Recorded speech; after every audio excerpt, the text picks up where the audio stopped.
Kepada Tuan dan Puan, para anggota DPR yang terhormat, apa kabar hari ini? Sepertinya tak sebaik biasanya. Sama, di sini pun begitu. Kita semua memang sedang diuji. Hidup memang tak selalu baik, kan? Seperti kami-kami ini, Tuan dan Puan juga mungkin lebih banyak bekerja di rumah. Kalau lihat siaran sidang atau rapat terbuka di gedung DPR sekarang sih kelihatannya banyak kursi yang kosong. Tapi biasanya juga kosong kan ya? Tuan dan Puan anggota DPR yang terhormat. Saya perhatikan parlemen-parlemen negara lain fokus melawan corona. Tapi rasa-rasanya isu-isu yang keluar dari Senayan belakangan kok kebanyakan tidak terkait corona ya? Kami malah membaca DPR bersemangat membahas isu-isu lain. Contohnya, rancangan Undang-Undang Cipta Kerja yang banyak ditolak karena dinilai mementingkan kepentingan investor di atas kebutuhan pekerja. Presiden Jokowi pekan lalu sempat menyatakan pemerintah dan DPR menunda pembahasan salah satu klaster di rancangan undang-undang itu, klaster ketenagakerjaan.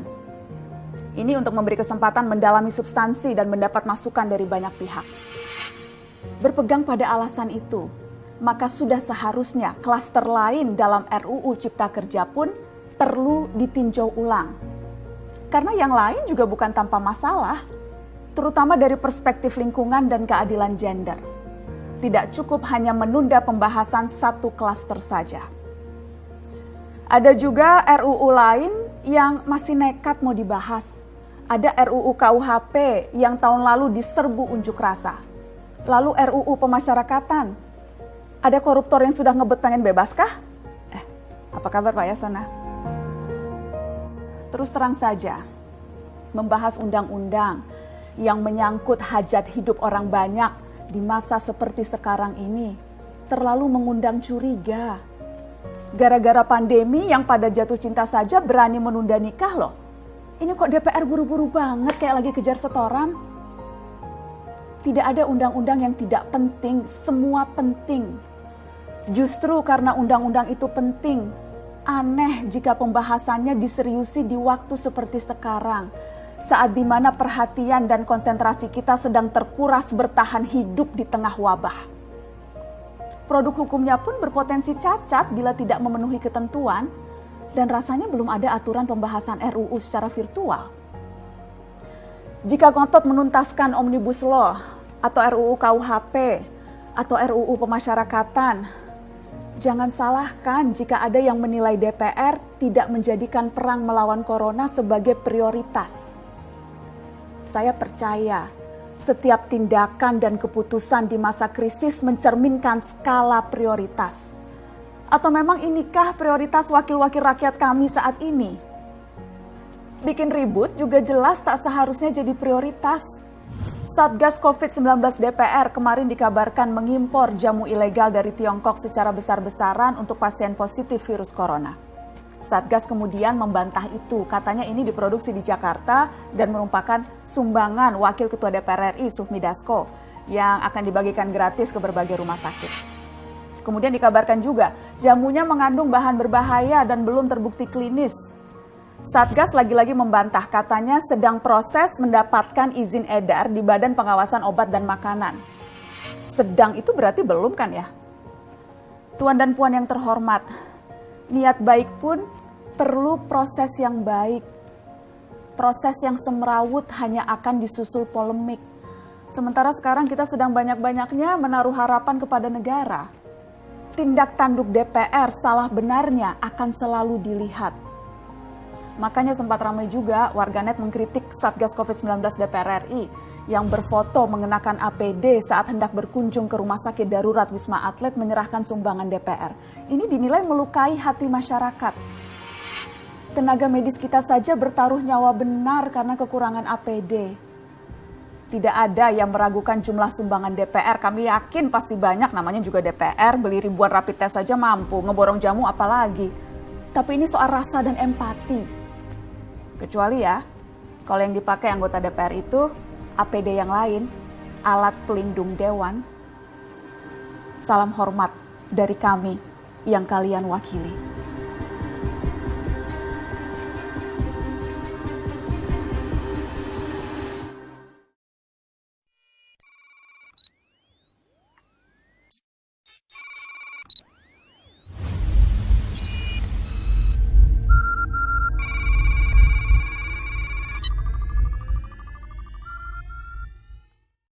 Waspadalah kaum muslimin di seluruh Indonesia. Waspadalah dari permainan licik rezim PKI. Jagalah ulama-ulama kita di seluruh Indonesia. Visi dan misi PKI akan mendatangi ulama-ulama kita. PKI menyamar sebagai petugas rumah sakit dan berpura-pura memeriksa kesehatan pada ulama-ulama kita. Lalu mereka menganjurkan agar ulama-ulama kita disuntik kekebalan tubuh. Padahal itu vaksin penularan virus corona ke dalam tubuh ulama-ulama kita. Setelah 1-2 hari virus itu mulai bekerja di dalam tubuh ulama kita. Lalu mereka telah menyiapkan tim medis dari mereka. Dan mereka juga menyiapkan media-media untuk meliput berita lalu disebarkan kepada masyarakat. Mereka sengaja ingin membunuh ulama kita. Setelah positif corona, mereka akan menutup pondok-pondok pesantren Majelis Ta'lim. Kemudian mengkarantina para santri seolah-olah telah kontak fisik dengan ulama yang terjangkit virus corona. Media-media akan disusun untuk menyebarkan fitnah-fitnah keji. Seolah-olah santri pun telah positif terjangkit virus corona. Sehingga orang tua murid dibuat takut untuk memasukkan anak-anaknya ke pondok pesantren dan majelis ta'lim. Kemudian mereka menjauhkan umat Islam dari ajaran agama Islam. Dulu DIZAMAN PKI ulama-ulama diculik lalu disiksa dan bantai. Para santri dikarantina lalu diracuni. Sekarang mereka akan ulangi peristiwa tersebut. Mereka PKI bukan sekedar licik dan kejam, tapi juga biadab. Ayo buat gerakan. Tolak pihak rumah sakit masuk desa kita. Ayo jaga para habaib dan ulama-ulama kita di setiap daerah.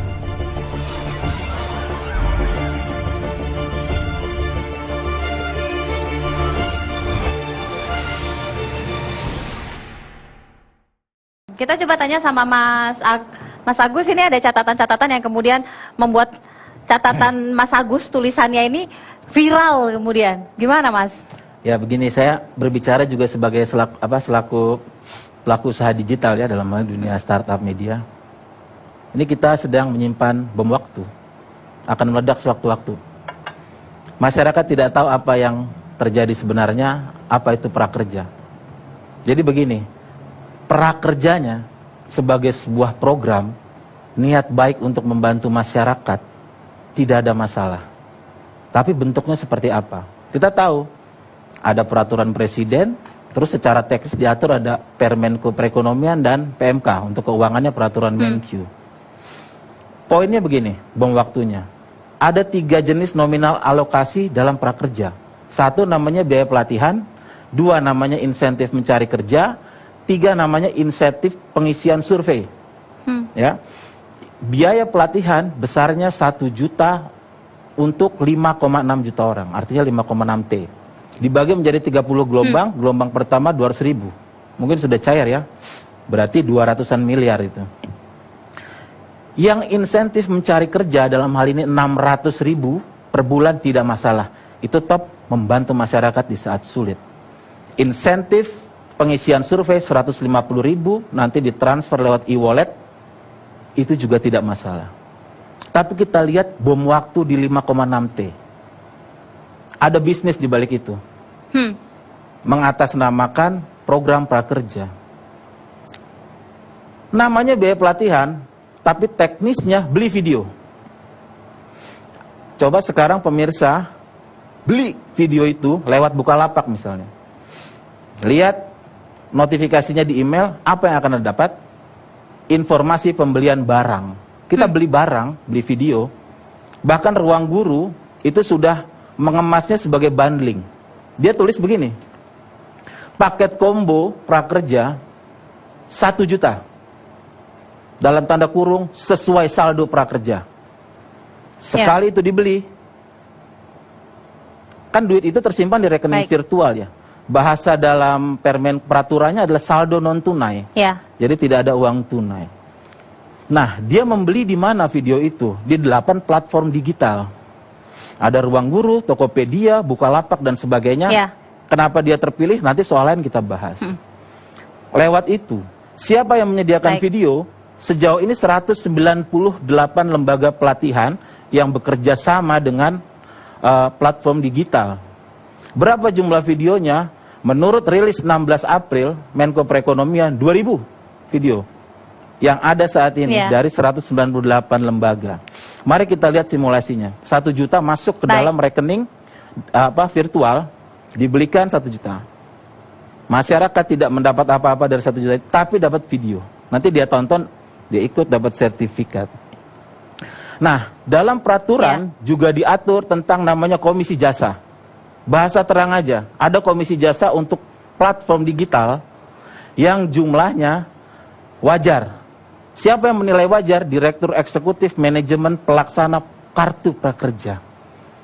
Jadi duit itu, 1 juta itu yang akan dilewat tangankan oleh saudara kita, korban PHK, akan dipindah bukukan dari rekening dana prakerja langsung kepada platform digital, korporasi.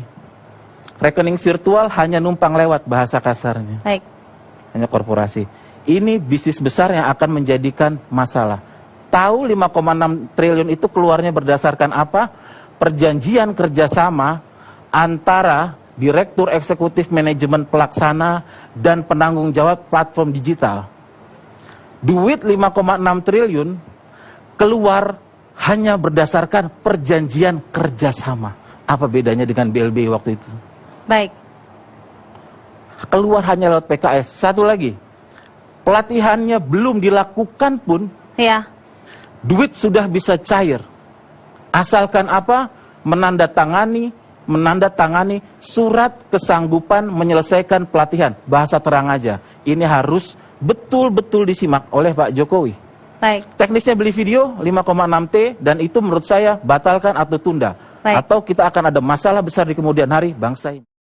Di mana sih nasionalismenya ini orang? Itu komentar saya ketika ada pejabat yang mengatakan bahwa nelayan Cina yang masuk ke wilayah zona ekonomi eksklusif Indonesia itu harus dibahas dengan santai. Santai matamu, bener deh. Sengaja saya memulai video ini dengan sebuah fakta tentang Natuna. Peristiwa Cina di Natuna yang ternyata diselesaikan oleh pejabat yang berpikir dengan cara pragmatis itu tidak tepat. Bagi banyak pengamat pertahanan Indonesia, hal ini membuktikan satu hal, bahwa Indonesia sudah termakan propaganda Cina, menjadi penakut, menjadi ayam sayur.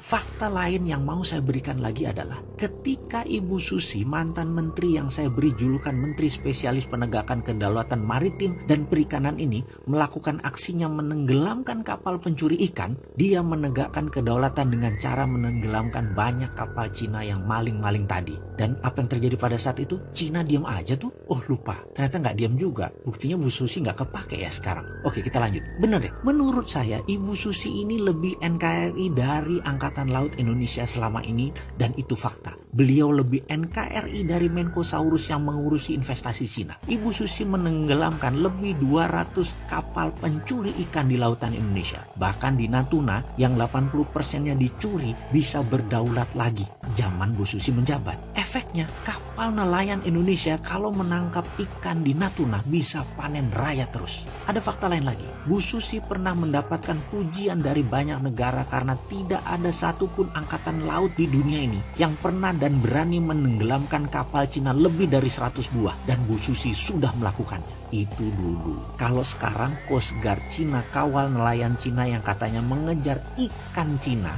dari zona ekonomi Cina menuju wilayah zona ekonomi Indonesia. Jadi bukan mencuri ikan, dia ngejar ikannya yang ngabur. Oke, kita tanya terbalik deh. Kalau ikannya kita kejar sampai zona ekonomi Cina, masalahkah? Apa enggak nelayan kita dibom sama pasukan angkatan laut Cina? Lah kok dikasih masuk di sisi baliknya wilayah Indonesia oleh Cina? Emang kita takut? Takut apa, Pak? Oh iya, katanya dalam sidang kabinet waktu dulu itu, perilaku Bu Susi mendapatkan banyak kritikan dari negara Cina, kata seorang pejabat yang sering membela kepentingan Cina Tiongkok di Indonesia. Lalu dia menyarankan dari saat itu hingga saat ini untuk Laut Cina Selatan untuk dibiarkan, berikan saja Cina untuk memakainya. Seperti Tiongkok lakukan selama ratusan tahun sebagai traditional fishing groundnya Cina. Dilanjutkan katanya, dengan demikian Cina akan terus membantu Indonesia dari sisi lain, yaitu sisi keuangan dan modal investasi. Indonesia minta timbal balik dengan melakukan tawaran bahwa traditional fishing ground kita kasih ke Cina dan Indonesia dapat modal. Kita nggak dapat dukungan Cina kalau Indonesia ganggu Laut Cina Selatan ala Ibu Susi saat ini. Dalam hati saya selalu heran dengan komentar beliau yang terhormat ini. Sering saya komentar dalam hati, ini menteri apaan ya? Ini orang nggak NKRI banget. Tempe bener sih ini orang. Masa kedaulatan NKRI ditukar dengan materi secuil? Apa yang terjadi dengan pulau-pulau kosong di sekitar Natuna kalau didiamkan tidak disusikan?